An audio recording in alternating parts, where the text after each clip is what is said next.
Hello all brothers and sisters, welcome to my YouTube channel, Lascar Raghul. Chapter 11 of Science of Being Well. Recording by Jill Preston. Science of Being Well by Wallace D. Wattles. Chapter 11. How to Eat.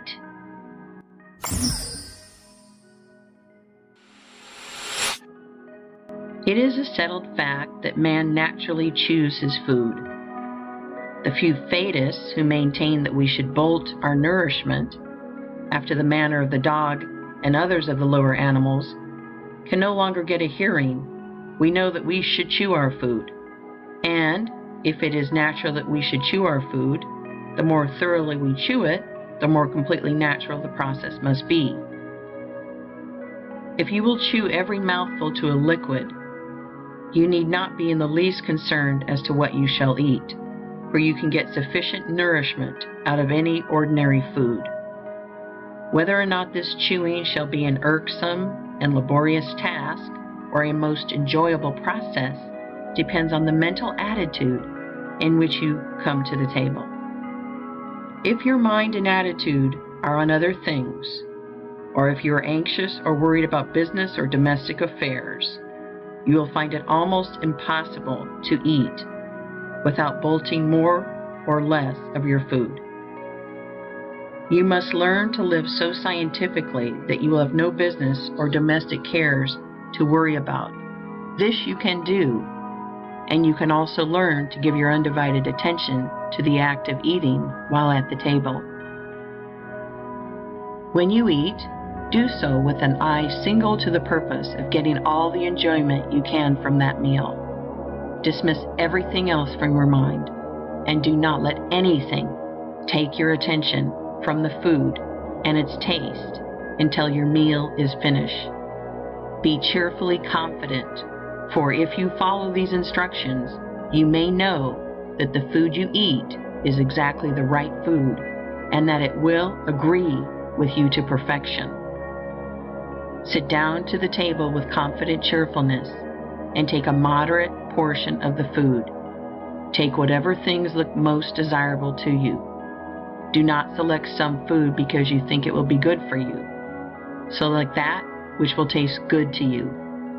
If you are to get well and stay well, you must drop the idea of doing things because they are good for your health, and do things because you want to do them.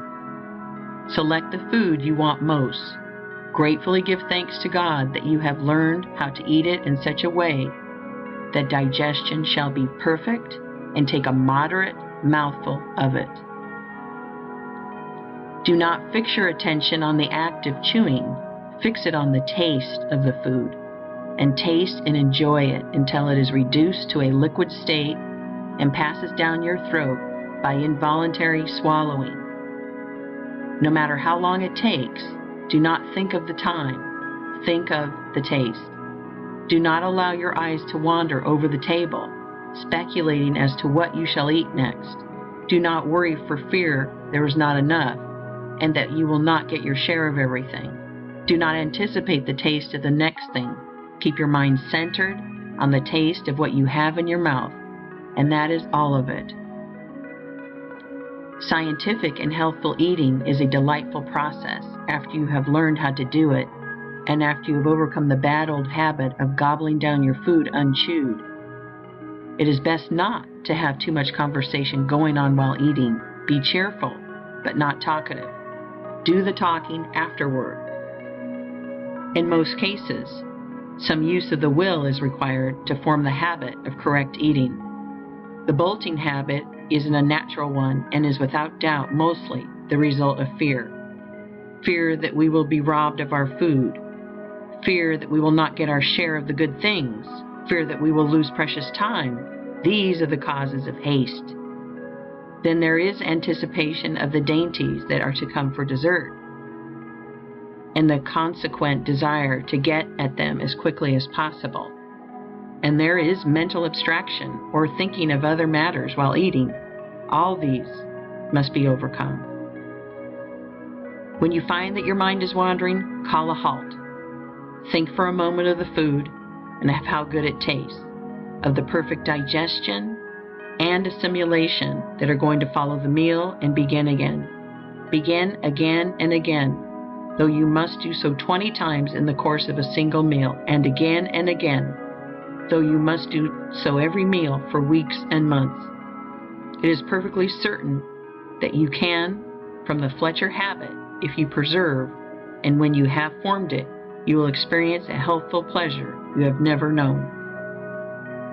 This is a vital point, and I must not leave it until I have thoroughly impressed it upon your mind. Given the right materials, perfectly prepared, the principle of health will positively build you a perfectly healthy body, and you cannot prepare the materials perfectly in any other way than the one I am describing. If you are to have perfect health, you must eat in just this way. You can, and the doing of it is only a matter of a little perseverance. What use for you to talk of mental control unless you will govern yourself in so simple a matter as ceasing to bolt your food? What use to talk of concentration unless you can keep your mind on the act of eating it for so short a space as 15 or 20 minutes, especially with all the pleasures of taste to help you go on and conquer? In a few weeks or months, as the case may be, you will find the habit of scientific eating becoming fixed, and soon you will be in so splendid a condition mentally and physically that nothing would induce you to return to the bad old way. We have seen that if a man will think only thoughts of perfect health, his internal functions will be performed in a healthy manner. And we have seen that in order to think thoughts of health, man must perform the voluntary functions in a healthy manner. The most important of the voluntary functions is that of eating, and we see, so far, no especial difficulty in eating in a perfectly healthy way. I will here summarize the instructions as to when to eat, what to eat, and how to eat, with the reasons therefore. Never eat until you have earned hunger, no matter how long you go without food. This is based on the fact that whatever food is needed in the system, if there is power to digest it, the subconscious mind announces the need by the sensation of hunger. Learn to distinguish between genuine hunger and the gnawing and craving sensations caused by unnatural appetite. Hunger is never a disagreeable feeling accompanied by weakness, faintness, or gnawing feelings at the stomach. It is a pleasant, anticipatory desire for food and is felt mostly in the mouth and throat. It does not come at certain hours or at stated intervals. It only comes when the subconscious mind is ready to receive, digest, and assimilate food. Eat whatever foods you want, making your selection from the staples in general use in the zone in which you live. The Supreme Intelligence has guided man to the selection of these foods, and they are the right ones for all. I am referring, of course, to the foods which are taken to satisfy hunger, not to those which have been contrived merely to gratify appetite or perverted taste. The instinct which has guided the masses of men to make use of the great staples of food to satisfy their hunger is a divine one. God has made no mistake. If you eat these foods, you will not go wrong. Eat your food with cheerful confidence and get all the pleasure that is to be had from the taste of every mouthful. Chew each morsel to a liquid, keeping your attention fixed on the enjoyment of the process.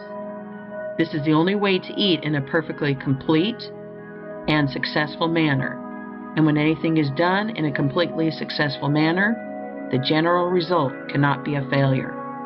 In the attainment of health, the law is the same as in the attainment of riches. If you make each act a success in itself, the sum of all your acts must be a success. When you eat in the mental attitude I have described, and in the manner I have described, nothing can be added to the process. It is done in a perfect manner, and it is successfully done. And if eating is successfully done, digestion, assimilation, and the building of a healthy body are successfully begun. We next take up the question of the quantity of food required. End of Chapter 11. Recording by Jill Preston.